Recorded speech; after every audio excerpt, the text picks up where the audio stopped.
Oi, pessoal. Hoje eu venho aqui com muito orgulho apresentar, né, o trabalho de conclusão do ano, né, dos meus alunos, o Eduardo Renó, o Elton Daibs e a dona Cida Ribeiro, né? Foi muito bacana trabalhar com eles e nesse trabalho intitulado Toda Memória Merece Registro, eles escolheram contar a história, né, os registros, as memórias do prédio e da Fundação Cultural como um todo. E foi um trabalho de pesquisa bem amplo, foi um trabalho difícil até de ser concebido, porque eles começam desde a Sesmaria, que originou, né, as fazendas e a cidade de Paraibuna como um todo, né? Eles vão lá numa época, né, de 1806, que é bem antes até da vinda da família real portuguesa para o Brasil, mas já existe esse contexto histórico, né? Aí eles passam, né, pela história da família Camargo, que é uma família muito importante, que participou do desenvolvimento e do progresso da cidade de Paraibuna e foram proprietários dos prédios coloniais aí da cidade, inclusive o prédio aonde hoje está a fundação, né? Em cima da porta lá tem a data 1878 e o nome Camargo, que foram os proprietários e os construtores daquele conjunto arquitetônico colonial. E a gente vai contando a história, né, da evolução da família Camargo até chegar na Fundação Cultural, no que ela é hoje. Então é um passeio por várias épocas da cidade, né, de Paraibuna. Ela está inserida nesse contexto todo e tem algumas mensagens subliminares ali bem interessantes, porque a gente termina falando, né, os alunos escolheram contar a história da vida cultural de Paraibuna através do prédio da Fundação. Então, nada mais adequado do que remeter às épocas, né? Então, como é um prédio que foi construído, né, no período colonial, a gente começa tratando, simulando a construção desse prédio, tá? Por mãos de cativos, mas a gente começa com jongo, né? A gente começa com uma cultura, né, trazida por eles e a gente já começa a trabalhar a cultura lá atrás. Então já tem uma mensagem subliminar ali na abertura. A gente começa com um jongo noturno e as pessoas trabalhando já durante o dia nessa simulação da construção, né? Remetendo a história da construção desse monumento, desse ícone cultural que é o prédio da Fundação. Só que ele nem sempre, né, ele foi Fundação Cultural, né? Ele foi uma casa que teve várias, né, utilidades, e essas utilidades foram crescendo junto com a cidade. Aconteceram coisas importantes nessa casa, né, que foi costurando, né, a história do município de Paraibuna. Uma casa que teve vários usos em várias épocas, né, com várias pessoas, teve uso político, teve uso comercial, teve uso industrial, teve, enfim, né? É uma história muito complexa. É uma casa que tem 144 anos, mas a gente começa a história lá na Sesmaria, ou seja, é muito tempo, né? É muita história para ser reduzida, compilada, condensada em uma hora. Então, os alunos tiveram um trabalho bastante grande de pesquisa, um trabalho bastante grande de busca de elementos, de busca de documentos, de busca de fotografias. É um trabalho que está bastante ilustrado, não é? A narrativa conta essa história desde 1806, embora a casa tenha sido construída, terminada a construção em 1878, mas tem todo um contexto histórico. Então é um trabalho que conta não só a história do prédio da Fundação, mas conta a história da cidade, conta a história das famílias que movimentaram esse período cafeeiro, esse ciclo econômico pelo qual a cidade passou, e vem, né, na contemporaneidade com todos os usos, tendo sido prefeitura, tendo sido biblioteca, polícia, tendo tido em vários usos, né? E aí a gente conta também esse processo, né, da construção, né, esse valor arquitetônico, né, que é um prédio que a cidade, num futuro, anseia pelo tombamento, né, histórico como patrimônio, enfim. E a gente chega na fundação, nessa efervescência cultural, em tudo isso que aconteceu na cidade, né, e toda a importância que esse prédio e que tudo que aconteceu dentro dele teve para a cidade em vários momentos, né, no momento econômico, no momento político, no momento cultural, e o que acontece até hoje. A gente traz ele para a contemporaneidade sem deixar, né, a história de lado, sem deixar a importância arqueológica, arquitetônica, né, de lado. Então está tudo isso muito bem compilado nesse trabalho. Eu quero dar os parabéns para todos os alunos. Eu fiquei muito, muito, muito orgulhosa do trabalho de todos. A gente sabe que foi um processo longo, não foi um processo fácil, tanto no trabalho de campo, né, na procura das pessoas para dar os seus depoimentos, enfim, no trabalho num contexto geral. Eu espero que vocês gostem. Foi um trabalho de um ano inteiro, muita gente se dedicando, e eu queria agradecer muito ao pessoal da Fundação por essa oportunidade, agradecer aos alunos e dizer que eu estou muito feliz com o resultado e eu espero que vocês gostem.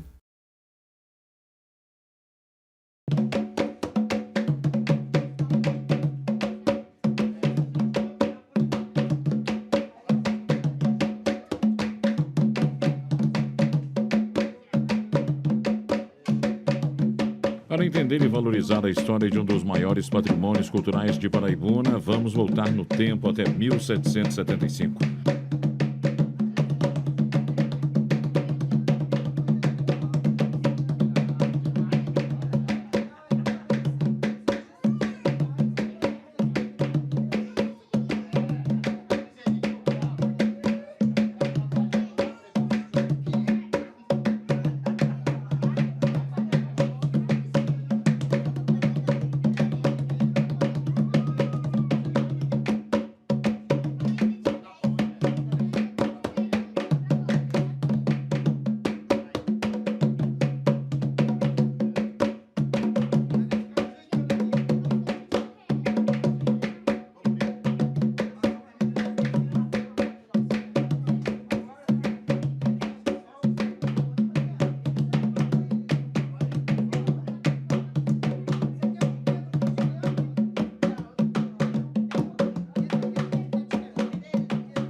Em 1775, foi concedida pelo rei de Portugal a Carta de Sesmaria para João Simões Tavares, Manuel Garcia Rosa, Manuel Mota e José Pereira, que receberam uma légua de terras em quadra. Os nobres tinham o compromisso de, em 5 anos, derrubar a mata e iniciar as lavouras, o que não aconteceu. Estes nobres vendem as terras da Sesmaria da Fartura para Antônio de Souza Carvalho. O ciclo do café começa no lugar. A partir de então, são construídas as grandes fazendas cafeeiras, que passam a produzir para Portugal, elevando a economia local. Tudo que se produzia aqui só podia ir para Portugal. Era uma fazenda portuguesa, praticamente. Então, o Brasil, na realidade, começou em 1808 com a vinda da família imperial. E nós estamos aqui na região desde 1806, antes do Dom João VI vir para o Brasil, quando foi comprada por um antepassado meu a Sesmaria da Fartura. Então, ele comprou, essa Sesmaria tinha sido dado por um nobre da corte lá, o pessoal da corte, desde aquele tempo, tinha as facilidades para conseguir as coisas. E eles receberam a Sesmaria da Fartura, mas com a obrigação de, dentro de 5 anos, eles tinham que começar a derrubada e plantar as lavouras e coisa. E esse nobre não fez nada disso, mas vendeu para esse antepassado meu Antônio de Souza Carvalho, que comprou a Sesmaria e veio, começou a derrubar as matas e fez a sede da sua fazenda ali no Porto, na Fazenda do Porto. Ali é a sede da Sesmaria. A Sesmaria pegava tudo isso aqui, era várias léguas e léguas, né? Então, 2 léguas, parece, por uma légua. Então, ela vinha, chegava até aqui assim, até essa Fazenda Conceição, Fazenda Boa Esperança, Fazenda Santa Cruz, Fazenda Mato Dentro, onde tem o Biet, hoje é o Gabriel Pereira Lima, sim. Tem a fabriquinha de aguardente dele, né? E a Fazenda do Porto, que era a sede, onde era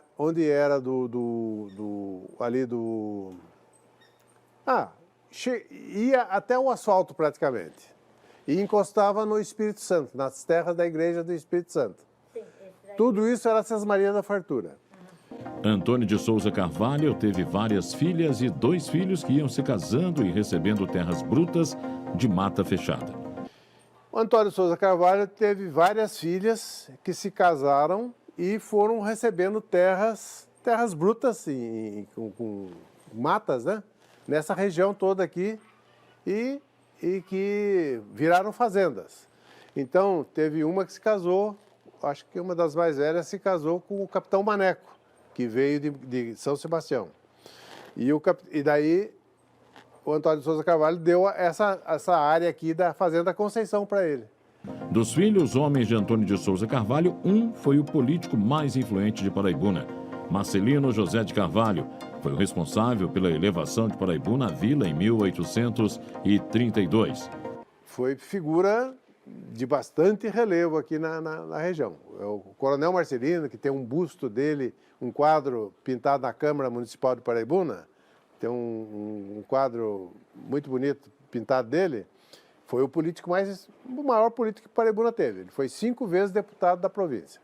Então eu coloco ali que nós estamos aqui desde 1806, começou com os Carvalho, depois os Mesquita, que o Capitão Maneco é Manuel Correia de Mesquita. Depois continuou com os Camargo, né? O Major Cláudio e o meu bisavô. Depois os Neves, que é o meu avô. E, finalmente, os Oliveira, que é meu pai. Então, as famílias que sempre foram donas e sempre exploraram essa região aqui. Entre casamentos, partilhas em vida e espólios, o conjunto arquitetônico que conta parte da história dos áureos tempos do café, que moveu a economia do Vale do Paraíba entre o período de 1800 e 1930. É composto pelo sobrado, a chamada Casa Grande, e o imóvel admirado e descrito em documentos oficiais como o casarão de uma porta e 7 janelas, pertencentes à família Camargo. Este último é objeto desse trabalho que visa contribuir com a memória cultural de Paraibuna. Construídos em 1878 por João Pereira de Souza Camargo, o prédio é um dos poucos monumentos coloniais ainda de pé e com uso contínuo do Vale do Paraíba. Que ali eram as 3 casas eram dos Camargo ali, do João Pereira, que é onde é o sobrado do Quinzinho, onde é a casa grande que a gente chamava, que era do meu avô, e a casa da fundação. Né, que depois virou prefeitura, essa coisa toda, né? Não há registros oficiais de que tenha sido casa de morada da família Camargo, mas os proprietários deram várias finalidades para essa construção. Onde era a fundação era uma casa secundária dele, primeiro do tio Eduardo, daí o tio Eduardo vendeu para o meu avô. Quando eu era menino, era do meu avô, do coronel, do cunhado do Eduardo Camargo, que é o Francisco Tobias das Neves, né? Uma dessas finalidades foi o argumento genial para que as autoridades da época abrissem estradas que escoariam a produção das fazendas e aqueceria a economia da cidade. Aí já vê a história desse tio Eduardo José de Camargo. Que o tio Eduardo montou uma fábrica de meia de seda. E não sei se cabe de dizer, mas é interessante que eles pediram a visita do Washington Luiz. E que o Washington Luiz veio para Paraibuna, foi recebido na casa desse tio Eduardo, no prédio do Quinzinho. da casa do Quinzinho, que era do tio Eduardo, depois era do pai dele, depois ficou para ele, né, tio Eduardo. E aí esse tio Eduardo, que era político na época e tal, trouxeram o Washington Luiz aqui, que foi para pedir a estrada, a estrada. A ligação de São José São José Paraibuna. E aí quem fez o pedido para o Washington Luiz foi minha mãe.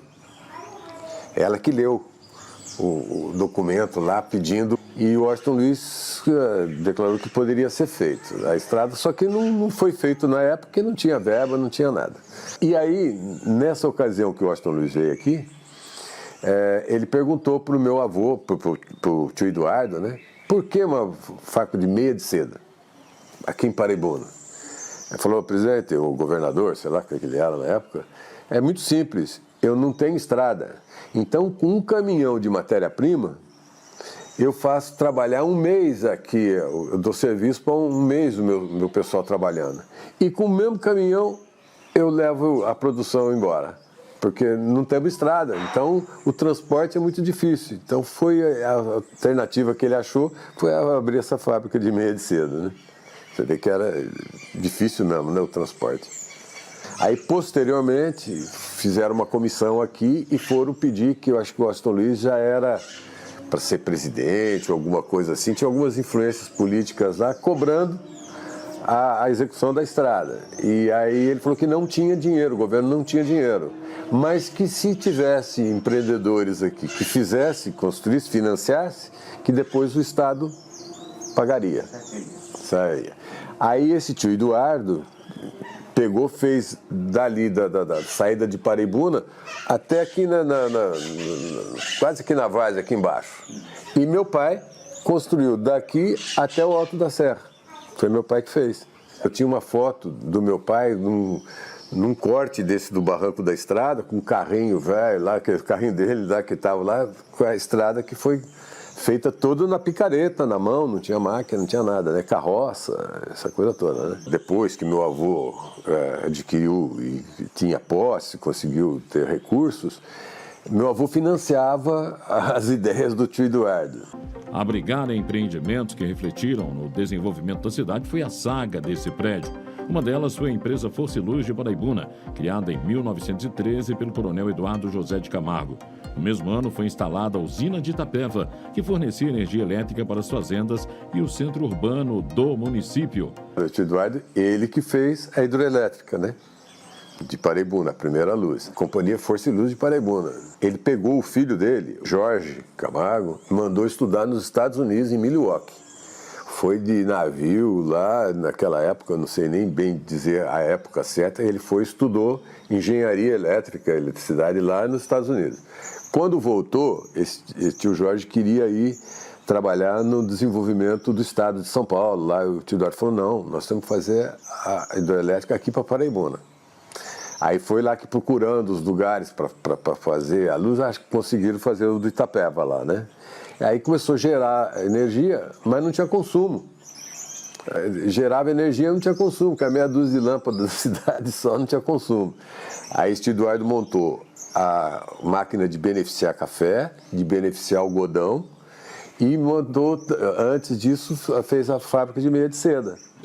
Eu acho que a maior parte era feminina. Eu acredito que era mão de obra feminina. Eu não tenho isso documentado, com certeza, mas de ouvir, acho que era feminina. A função até da meia não era tanto econômica. Eu acho que ele deve ter durado essa fábrica aí 1 ano ou 2 anos e encerrou. Ela não durou muito tempo, não. Por mais de 30 anos, o casarão recebeu vários usos. E aqui também, se não me engano, foi sede da Companhia de Energia Elétrica de Paraibuna, que era da família Camargo.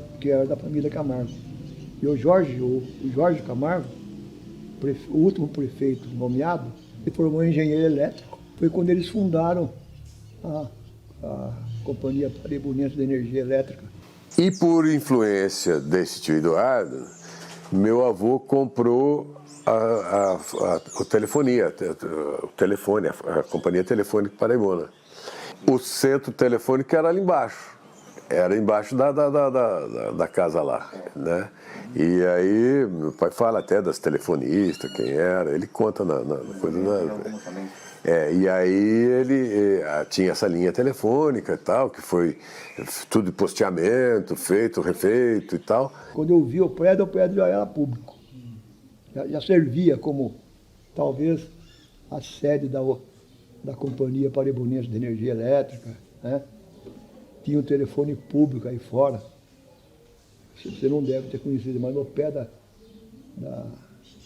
da cadeia pública também tinha, era um caixote de madeira.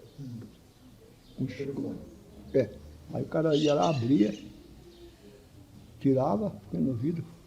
A telefonista tinha em São José dos Campos, discava o número para poder atender, daí pediu o número, eu quero falar com o Luizinho, lá em Guaratinguetá. O telefone dele era 140. Aí ela, então desliga aí, ó, volta aqui 2 horas. Ele desligava o telefone, depois de 2 horas voltava, abria, ficava esperando. Tocava o telefone, não, é a Luizinha, então pode falar. A pessoa está na linha, era assim. No início dos anos 50, o prefeito era Jaime Domingues da Silva, que tinha boas relações políticas com os membros da família Camargo Neves. Em consenso com os proprietários, desapropriou o imóvel em favor da cidade. Que é da fundação. Exato. Foi o Jaime que desapropriou, então? Foi o Jaime que depois Daí virou prefeitura? Daí eu creio que virou prefeitura, porque quando o Joaquim Rico foi prefeito, a prefeitura era lá. Era lá. Isso eu me lembro de eu ter ido lá. Entrou em 77. Deve ter sido. Mas a desapropriação é de que ano? Deve ter sido antes. Deve ser coisa de 74, 75, por aí. Porque eu já estava aqui em Paraibuna. Eu vim para cá em 73. Encerra-se o ciclo da edificação no período colonial, cafeeiro, hereditário e negociável entre a família. A casa inicia uma nova história oficialmente como bem público. Um dos seus grandes êxitos foi vencer a barreira do tempo, o que a torna um ícone de relevante importância para estudos de preservação. Foi bem interessante quando a gente desceu, foi para o porão, onde a gente descobriu alguns, talvez, tempos de construção na fundação.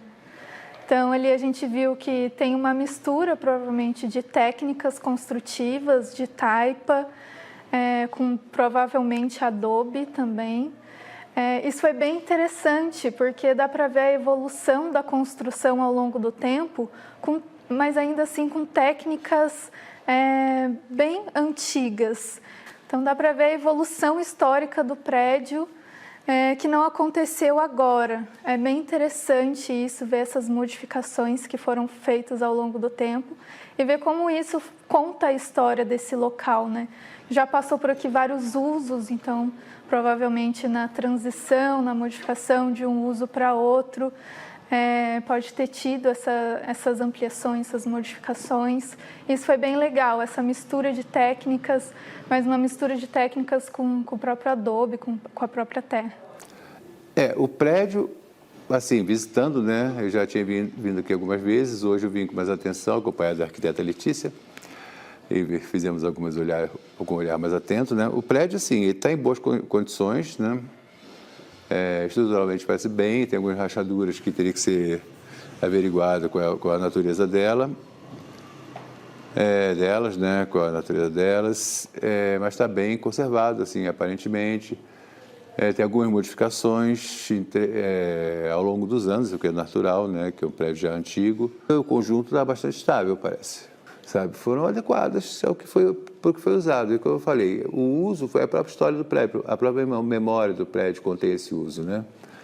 Então, vamos dizer que o uso faz parte do prédio. Então, esses diversos usos que foram incorporando elementos que são tão importantes para contar a história do que aconteceu em Paraibuna, né? O prédio abrigou a primeira sede da banda, a Associação Esportiva Paraibunense, a Prefeitura Municipal, Biblioteca, Polícia Militar, Polícia Ambiental e até o alto-falante, que fazia os comunicados ao povo. E aí, numa das eleições municipais, aqui já era a prefeitura. E naquela época não existia o vice-prefeito. Então, ficava como vice-prefeito sempre o presidente da Câmara.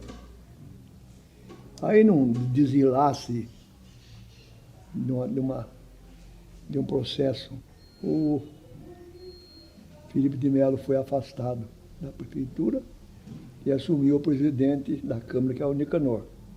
Isso por volta de 50. Em seguida, na próxima eleição, o seu Jaime foi eleito prefeito. Até então, a família Camargo deixava que a prefeitura usasse o prédio, porque eles eram muito envolvidos com a administração.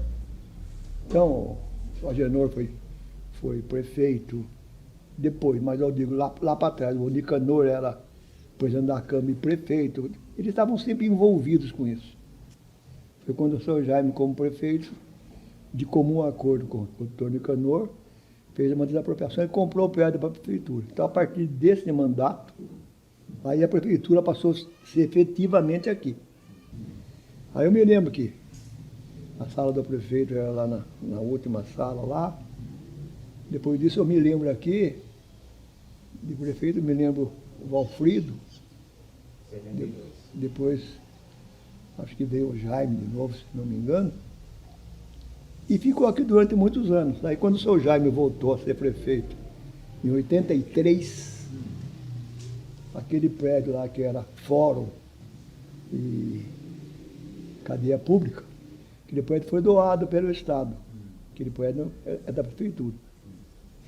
E aí a prefeitura passou para lá, aqui ficou só a tesouraria, depois foi a sede da banda, depois foi sede do destacamento da Polícia Militar, depois foi sede da Polícia Ambiental, e depois teve outros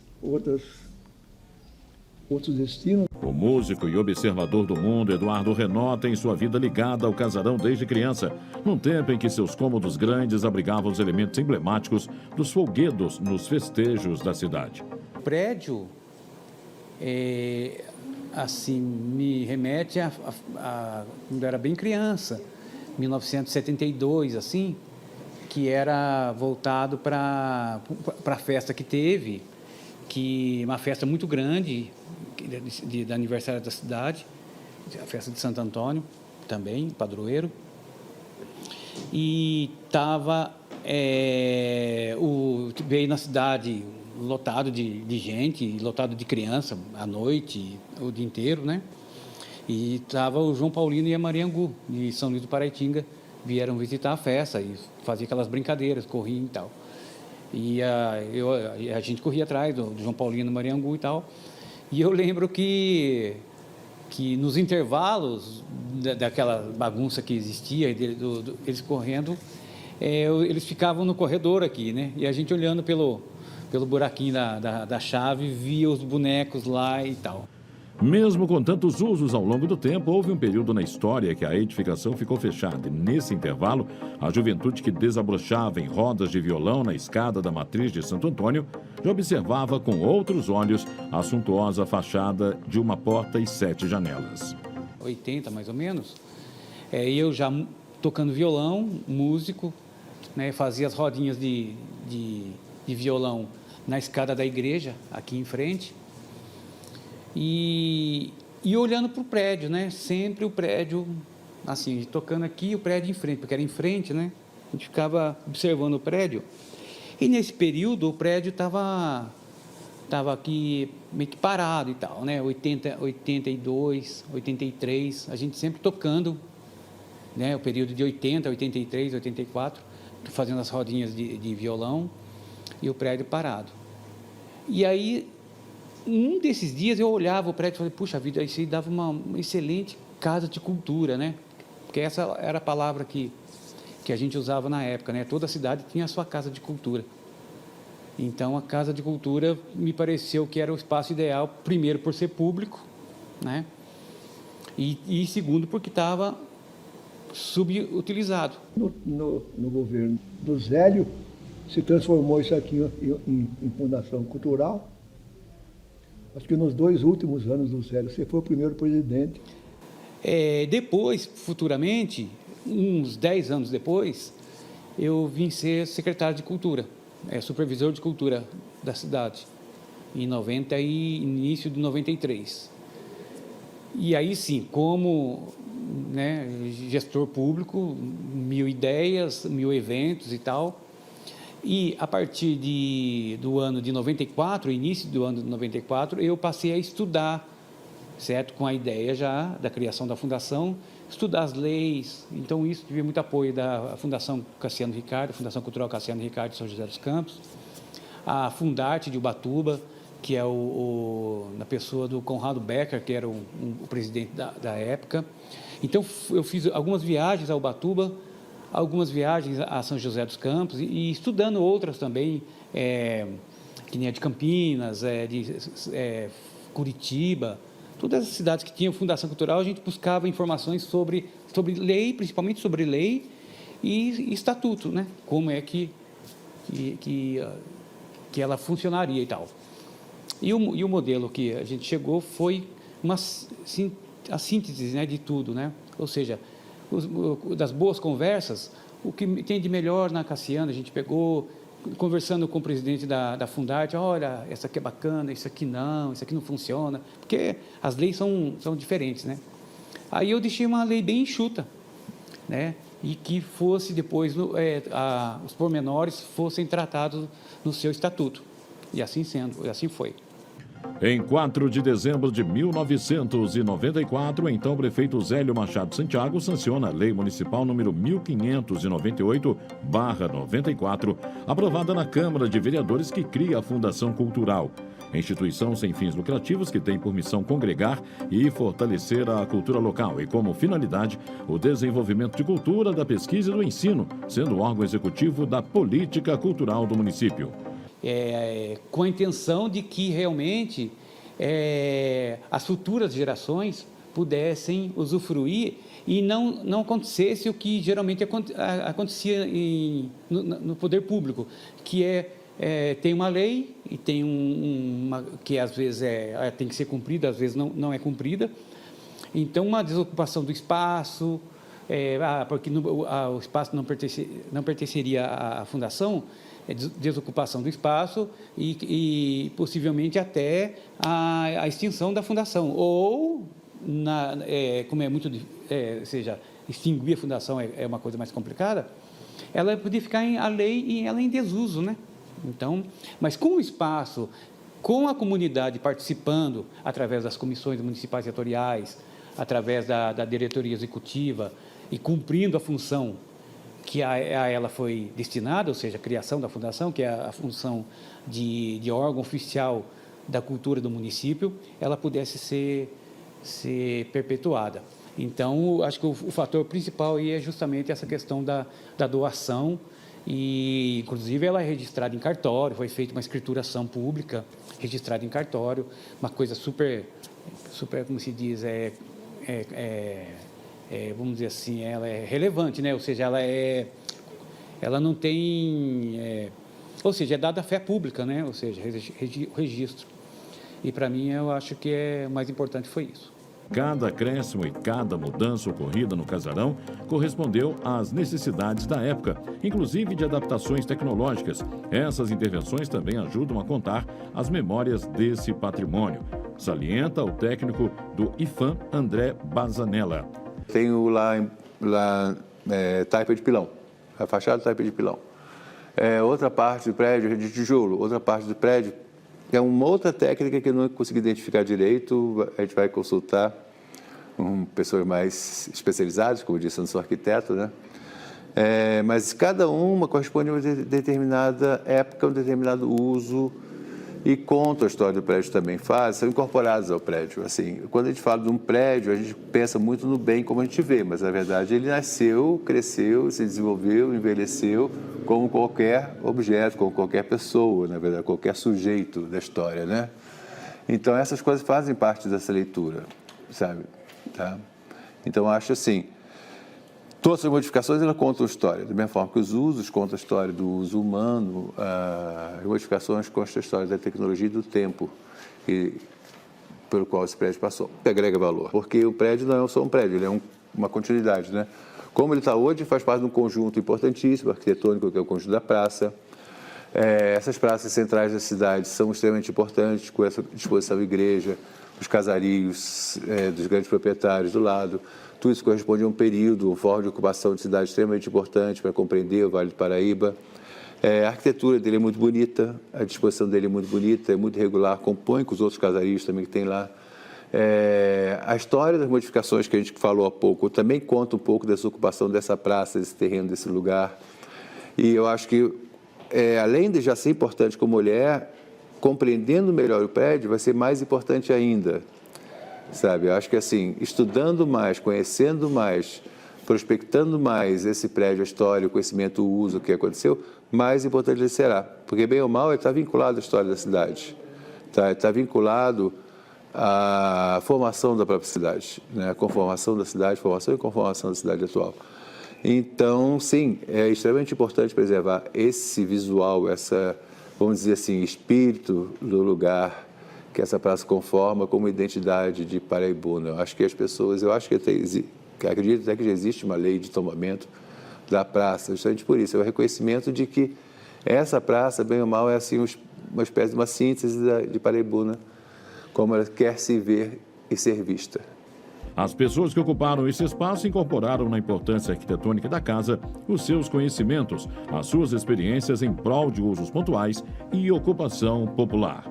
Através das comissões municipais setoriais, né, já começou os cursos de música, vários instrumentos musicais, né, artes plásticas, um professor que dava aula, né, o Chico Santana, que deu aula há muitos anos, formou muita gente, inclusive. Aula de música, eu falei. Então, os encontros das comissões, são 7 comissões, né? A literatura, dança, que já se teve o espaço de dança. Esse espaço foi todo adaptado com barras, com espelhos também, tinha aula de dança, balé clássico e também dança popular. E capoeira usava essa sala, e nós começamos a ocupar o prédio. Ou seja, aí foi o nascedouro, né? A primeira gestão foi a gestão da implantação da fundação, né? Sem, como se diz, sem os recursos, porque à época, inclusive, a gente lutava para que o orçamento fosse estipulado uma porcentagem, mas a lei não obrigava a isso, mas isso depende sempre da boa vontade política, certo? E da busca das pessoas, e a gente pensou hoje uma conquista, na verdade, né? E depois, com a participação popular também, os recursos são maiores, né? Que interessa bastante para a cidade. E o retorno para a cidade é uma coisa fantástica, né? A gente vê aí, tanto na formação artística, né? Intelectual das pessoas, da comunidade, como, vamos dizer assim,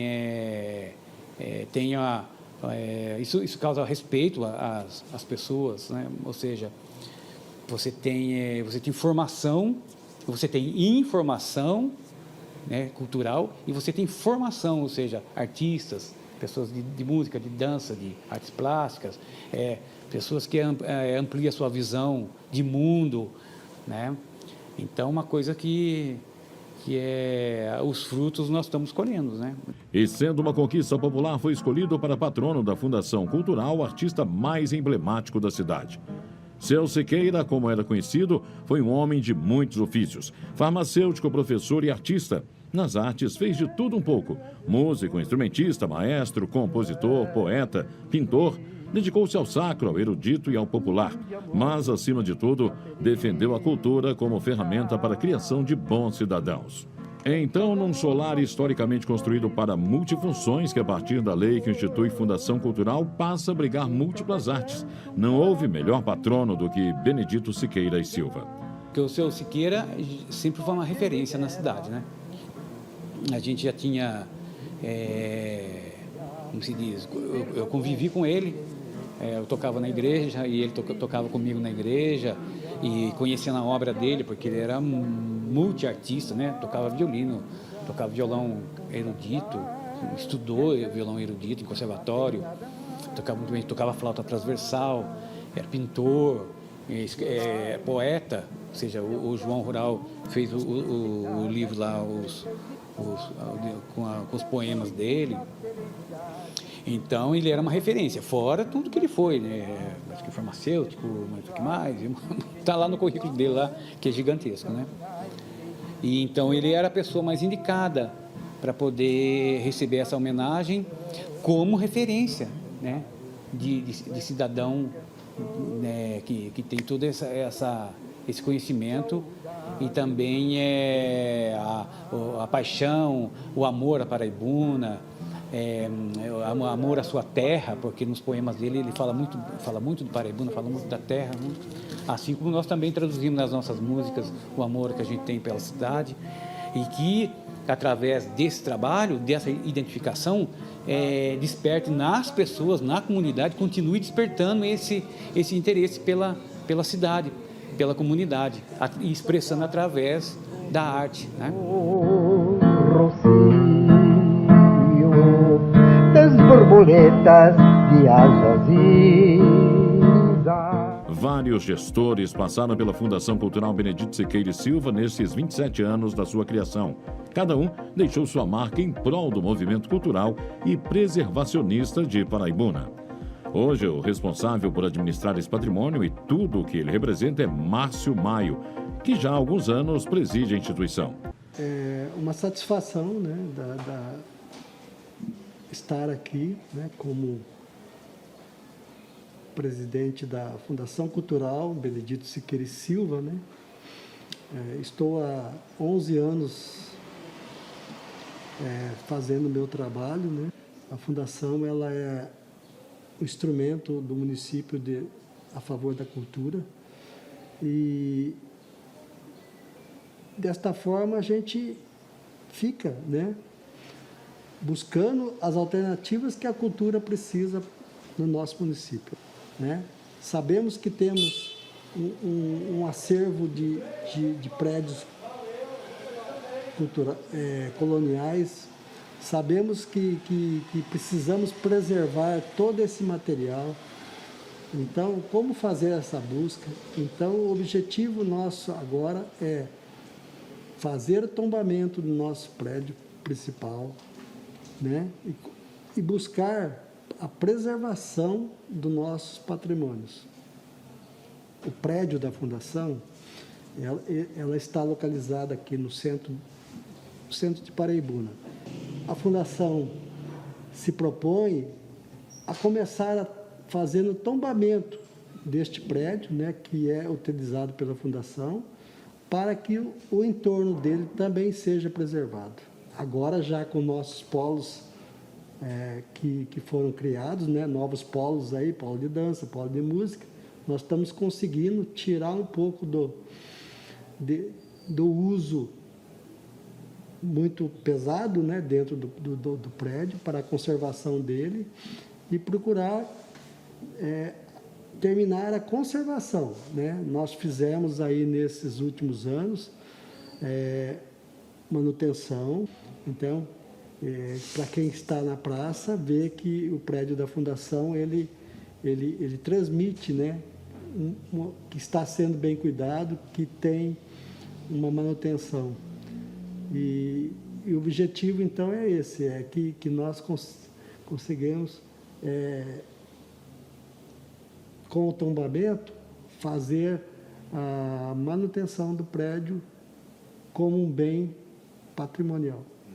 A entidade é uma autarquia da Prefeitura Municipal e tem uma agenda cheia de atrações que pode ser apreciada por quem visita a cidade, que mantém as comissões municipais, setoriais e oficinas de várias áreas das artes.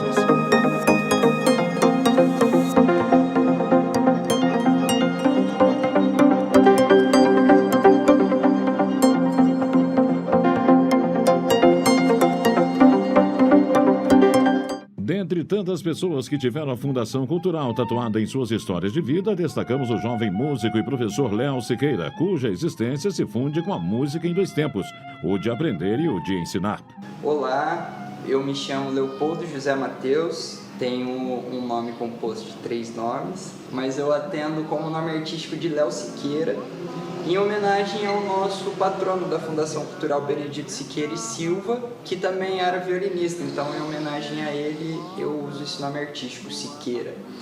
Eu tive o meu primeiro contato com a instituição, com a Fundação Cultural, aproximadamente uns 12 ou 14 anos atrás. Eu era criança e eu lembro que, como eu sempre morei bem próximo à Fundação Cultural, eu brincava na calçada da igreja, andava de bicicleta, jogava bola na calçada da igreja de frente com a Fundação. E eu me lembro muitas vezes de ter lido o letreiro Fundação Cultural e ficado pensando, nossa, mas o que acontece nesse lugar? O que é esse negócio de cultura? O que acontece ali? O que é essa casa? E quando eu tinha aí daí acho que uns 12 anos, eu vim fazer aula de violão na Fundação Cultural. Eu comecei a estudar partitura uns 3 anos antes na igreja, uns 2 anos antes também já estava estudando violino. E nessa época que eu comecei a frequentar a Fundação, o meu primeiro choque, assim, a primeira coisa que me chamou muita atenção foi a característica da performance. Eu lembro que já era músico de orquestra, já tocava na igreja, ainda não era um músico oficial da orquestra da igreja, mas já tocava em alguns ensaios.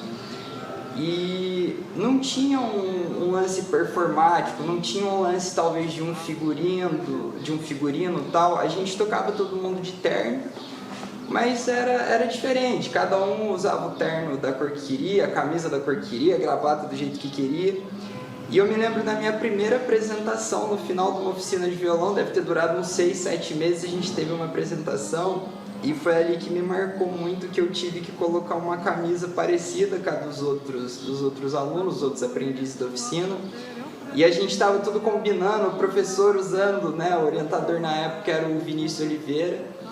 E eu lembro que o que fez eu, de certa forma, pegar gosto pela coisa, o que fez eu me interessar mais pela Fundação foi aquele momento de performar, de me apresentar no final de uma oficina, de subir ali com os figurinos e tal.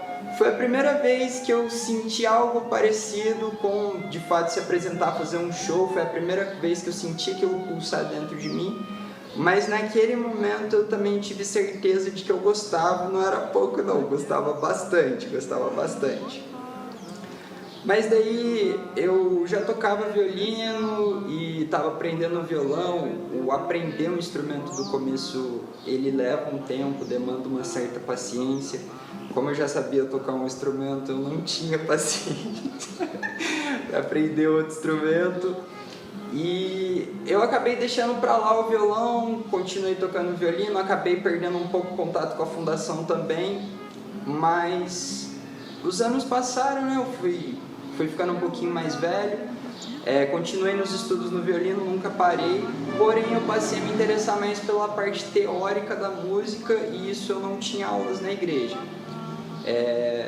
Passado um tempo eu já tinha até parado de tocar com os músicos da igreja e acabei começando a fazer aula com o Rafael Ribeiro na Fundação Cultural.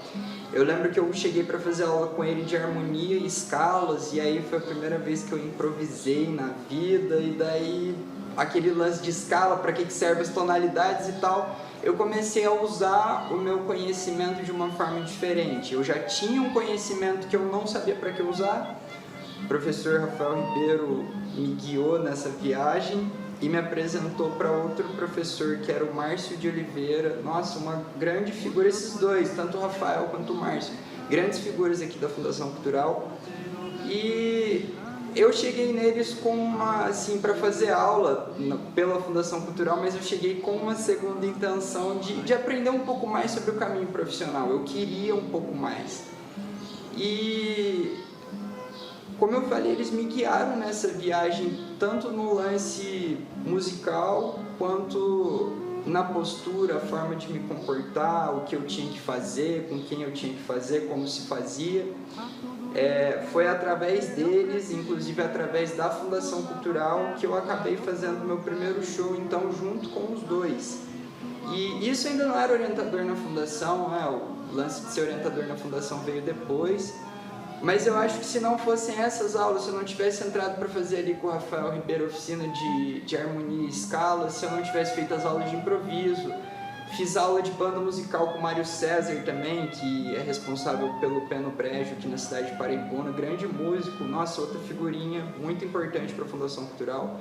Se eu não tivesse tido todo esse contato dentro da Fundação, então primeiro com a Fundação, depois com esses professores dentro da Fundação, eu não teria chego, né, nesse resultado final de me tornar um profissional da arte, me tornar um músico profissional. Já a artesã Eunice Lenze, paraibunense nata, depois de muitos anos morando em outra cidade, retornou em busca de fortalecimento para superar perdas recentes. Encontrou abrigo, novas amizades e conhecimento nas aulas da professora Fátima, que lhe dá toda a liberdade para criar. Eu vim de São José dos Campos e, por passar por um momento muito difícil, uma perda muito grande, eu vim a conhecer a Fundação e está sendo muito, sabe? É uma coisa assim que está preenchendo a minha mente, está preenchendo os meus dias, porque a gente ficando em casa somente, a gente vai se definhando, né? E o fato de sair de casa, fazer cursos, que é muito bom, a gente conhece pessoas maravilhosas também. Deus vai colocando pessoas em nossos caminhos que vai nos ajudando no dia a dia. E eu agradeço, né, muito pela professora, né, professora Fátima, que tem muito carinho com todos nós. Eu comecei fazendo bonecas, né? Nós estamos fazendo a turma do sítio do Pica-Pau Amarelo. E agora, por ser o Natal, nós vamos fazer árvores, né, anjos. Eu sou nascida aqui e na adolescência fomos embora para São José, né? Mas aqui é o meu cantinho. De aluno a orientador foi um salto com barreira. Porém, o foco foi determinante para que a Fundação ganhasse um professor com uma visão de transformação humana através do ofício. Um dia, na época, o diretor cultural era o Cláudio Queiroz, ele me chamou para conversar, disse que estava chegando a época de inscrever os projetos, e ele me falou que não tinha professor de violino, que ele estava atrás de alguém já fazia muito tempo, não conseguia. Nessa oportunidade eu escrevi um projeto e fui todo sonhador para minha entrevista, achando que eu ia passar e que ia ser meu primeiro ano, mas nem tudo são flores, eu não passei. E fiquei ali, não vou dizer que eu fiquei triste, porque eu não fiquei. Na verdade, o lance de fazer uma entrevista na Fundação Cultural foi uma brincadeira para mim, eu me diverti demais. Eu conversei com as pessoas como se eu não tivesse uma entrevista de emprego, parecia uma conversa. E naquela conversa eles me ensinaram algumas coisas. Era para eu ser entrevistado para o emprego e na verdade eu ganhei uma aula nessa entrevista porque a gente está falando da Fundação Cultural. E me orientaram o que eu devia fazer. Só tinha um edital de novo, acho que um ano depois, mas eles já me orientaram como que se fazia. Falaram, ó, você cometeu um erro X, um erro Y, talvez aqui não é um erro, mas um detalhe a se consertar. Faz isso, isso, isso, tenta de novo, não desiste. E eu não desisti, continuei estudando, e com os mesmos professores, inclusive, nossa, grudei no calcanhar deles. E depois acabei fazendo entrevista novamente um ano depois, escrevi meu projeto, fiz entrevista, e daí começa uma outra viagem, que é quando eu me tornei o orientador da oficina de violino na Fundação Cultural. A teoria para dar aula eu tinha, mas eu lembro do que eu sentia quando eu estava na presença dos meus professores e muitas vezes eu me perguntava se eu passava isso para os meus alunos também. Mas a busca foi mais por uma forma diferente de se dar aula. Eu não queria dar aula daquele jeito robô, padrão, passar, não, tem que dar aula sobre isso, vai ser dessa forma. Não, eu queria fazer o lance de uma forma artística, eu queria fazer um espetáculo, não queria dar uma aula, porque foi assim que eu vi as minhas aulas, foi assim que eu vi os meus professores fazendo. E no primeiro ponto eu cheguei a me sentir um pouco, talvez não tão capaz, né? Me comparei um pouco também com meus professores, porque eu pensava assim, mas eu tive aula com eles e eu procurei um caminho profissional, eu quis me tornar profissional da música, eu me interessei, quis me tornar professor e tal. E eu num primeiro momento eu não via isso nos meus alunos, mas igual eu com os meus professores, eu fiz aula de teoria, hoje em dia eu não dou aula de teoria. Eu fiz aula de banda, eu não dou aula sobre o conceito de banda. Eu fiz também aula de violão, não dou aula de violão. Mas tudo isso contribuiu, todas essas vivências, essas experiências contribuíram para que eu me tornasse um profissional da arte. E eu passei a ver que um aluno meu, talvez ele não se dedicou 100% no violino e se transformou em um profissional de violino, mas acabou se tornando um vocalista profissional. Então foi para esse meio, ali fez aula comigo, foi o primeiro professor dele, procurou um outro professor, procurou outro e acabou chegando de certa forma no mesmo lugar que eu. Então eu comecei a perceber que nos meus alunos tinha a mesma coisa. Aí um outro aluno que era multi-instrumentista, sempre foi aluno de vários professores que eu também tinha aula, se interessou pela minha oficina porque eu tocava violino, ele queria tocar violino. E hoje em dia eu às vezes passo pela rua, eu já vi ele tocando violino na praça, já vi ele tocando violino na escadaria da Igreja da Matriz de frente para a fundação, já passei na frente da fundação, ouvi ele tocando violino dentro da fundação. Então, assim, vários pequenos exemplos de outros alunos também que perderam um pouco da timidez, e um aluno bem mais velho que eu, que chegou na oficina de uma forma, conversava de jeito X, mais tímido, mais fechado, hoje em dia já se expressa mais, coloca mais as opiniões dele na mesa. E mesmo esse aluno, ele, com toda a timidez dele, passou a pegar o violino e levar para tocar com os amigos. Tem uns parentes que tocam viola, tem uns parentes que tocam sanfona.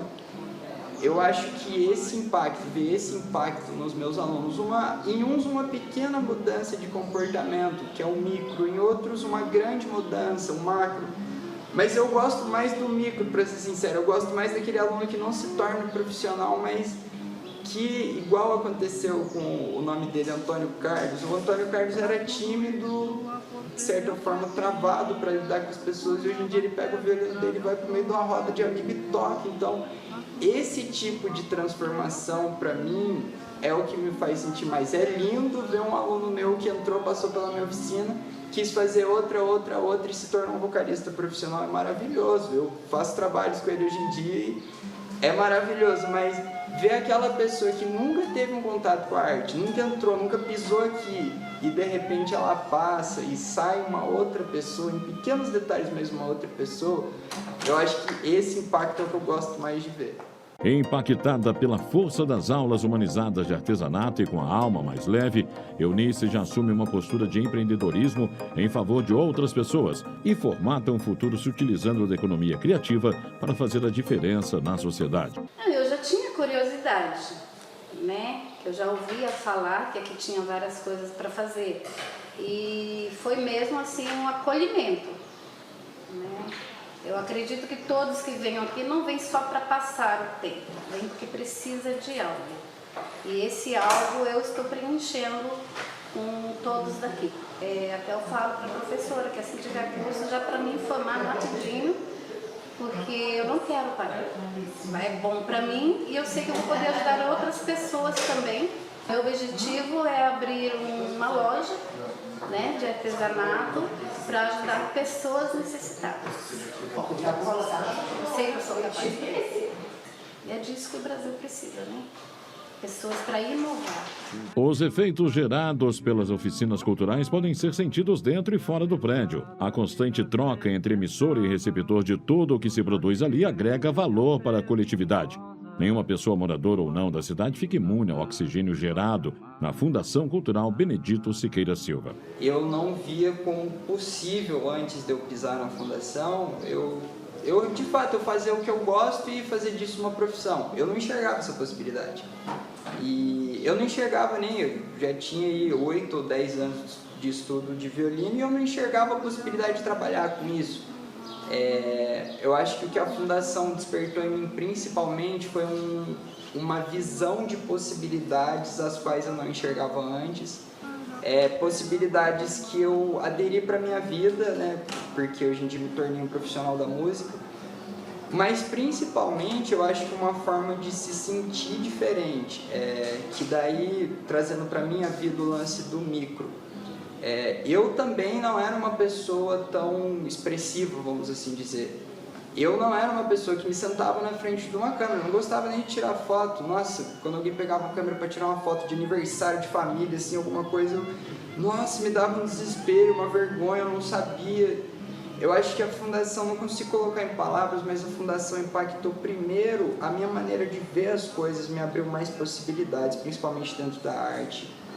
Que assim, sem a fundação eu não seria um profissional da arte, de fato eu não conseguiria ter essa visão. Mas depois disso, numa forma de se portar, eu acho que o lance de se apresentar, o lance de assim, se colocar nessa situação desconfortável, né, entre aspas, desconfortável, a adrenalina de mostrar as coisas que você faz de melhor, que você gosta de fazer para as outras pessoas, me fizeram me sentir mais à vontade com quem eu sou. Tanto que é isso que eu gosto de ver nos meus alunos, eles se sentindo mais à vontade com quem eles são e principalmente de mostrar isso para as outras pessoas. Mas antes da pandemia, eu lembro que era normal, assim, era normal uma sexta-feira ou um sábado à noite a gente tem um evento organizado pela fundação nas praças da cidade, que parava, assim, todo mundo que estava passando ali por qualquer motivo, parava para assistir. A divulgação era boa, logicamente sempre teve as pessoas que já iam num intuito específico, né? Vou assistir uma peça de teatro, vou ver um espetáculo de circo, vou assistir um show, vou ver algo, já sabia. Mas o grande efeito que eu vejo na cidade é para aquelas pessoas que não são engajadas, não são envolvidas, assim, de certa forma, por mais que apreciem, não acompanhem o movimento cultural. E aí essas pessoas passam de repente pela praça sem saber do que vão encontrar, acabam esbarrando ali com uma apresentação e sai dali igual eu no começo, vendo possibilidades diferentes. Uma coisa que a pessoa não imaginava, é só uma praça, mas não é só uma praça. Tá rolando toda uma cena ali, tá rolando todo um lance bonito, criativo, e que faz essa pessoa com certeza, mesmo que inconscientemente lá no âmago dela, mas faz essa pessoa pensar a respeito de possibilidades, faz essa pessoa enxergar a vida de uma forma diferente, faz a pessoa ver coisas incríveis onde talvez ela não via. Eu acredito que ainda que inconscientemente sim, tem esse efeito. E para mim, na cidade, o efeito maior é esse, é quando acontecem coisas incríveis a qual o público toma ciência, ou então que acontecem aulas incríveis a qual o público toma ciência. E quem torna todo esse contato possível é a Fundação Cultural. O efeito dela está em tudo, desde o lance de impressionar as pessoas que estão simplesmente passando na rua, a impressionar talvez alguém que entre aqui para fazer uma aula. O prédio da Fundação Cultural permeia as memórias afetivas do paraibunense. Desde o século XIX, quando foi concluído, não há um só cidadão que não tenha uma história familiar, profissional ou recreativa com esse exemplar histórico no Largo da Matriz.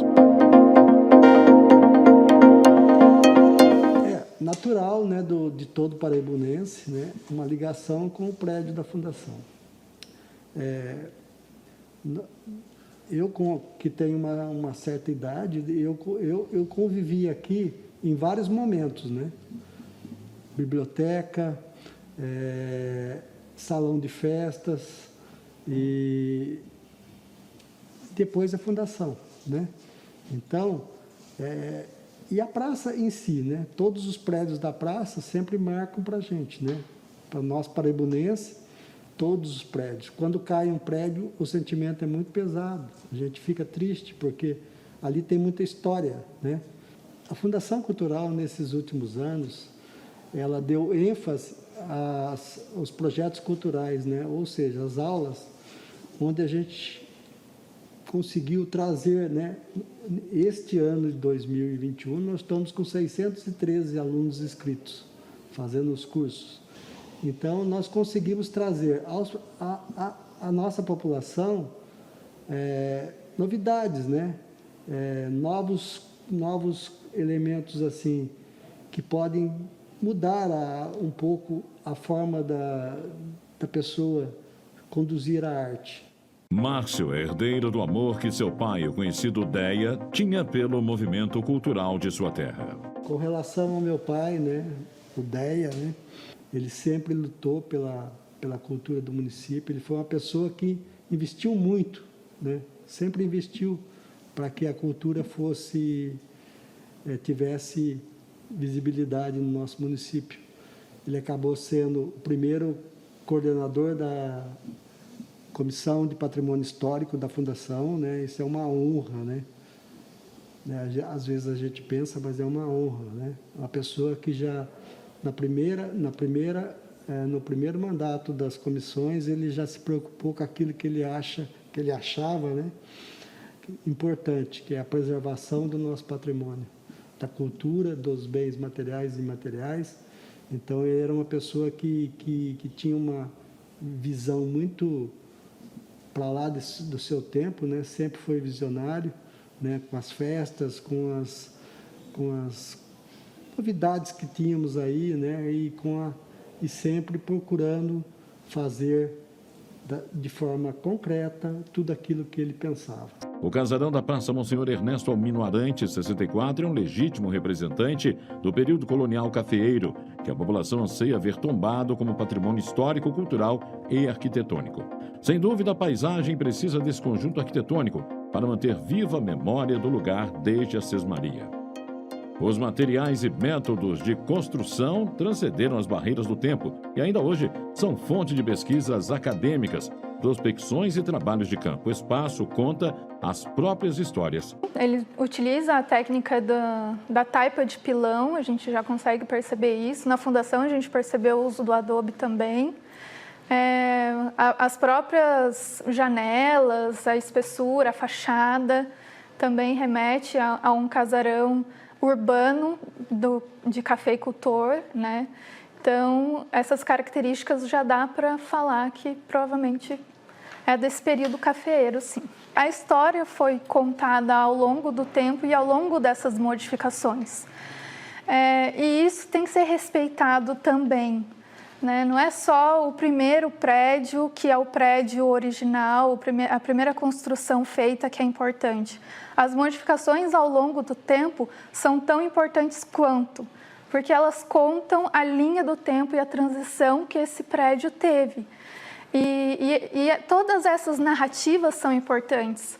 Não é só a primeira construção, mas depois veio a fábrica, que a gente já conversou. Esse momento também é importante, o próximo momento também é importante. Então, é interessante manter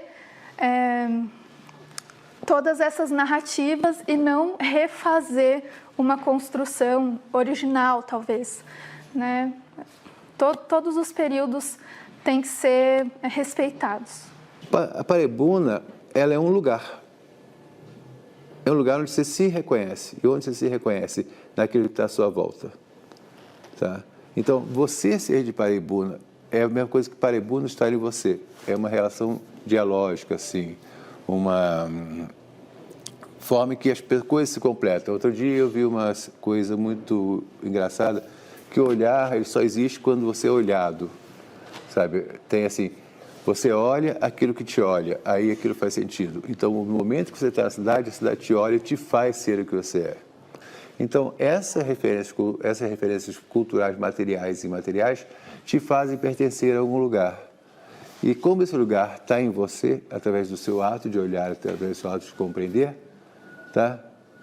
Então, você passa a pertencer a si mesmo. Tá? Então, compreender o lugar também é cuidar do lugar, também é fazer esse lugar continuar pertencendo a outras gerações, a experiência que você tem de uma continuidade do futuro. Então, esse é fundamental. O acampamento é você pegar um determinado bem cultural que está inserido em um contexto, né? Esse contexto é a cidade, né? No caso, e retirar aquele troço e dizer, este bem é uma referência que vocês devem olhar. Tá? Ele é uma coisa destinada a ser olhada pelo futuro por outros olhos que o verão como seus olhos o viram. Esse destaque, assim, te faz, na verdade, te faz criar um ponto focal numa paisagem.